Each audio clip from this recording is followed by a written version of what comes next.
Nagsasalita sa harapan. Kapag ka nagsimba tayo. Dito, be, dito. Nandito ka.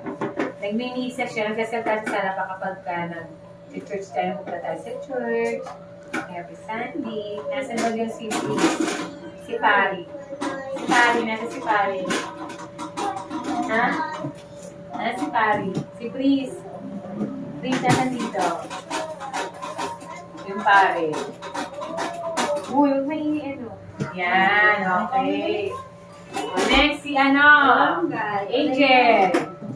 Angel, nasan? Kayo na. Oh. Angel, nasan daw si dentist? Yung nagkagaw, Ang galing eh. Bigyan mo na ako na doon, anak. Nasa si Mamaya. dentist?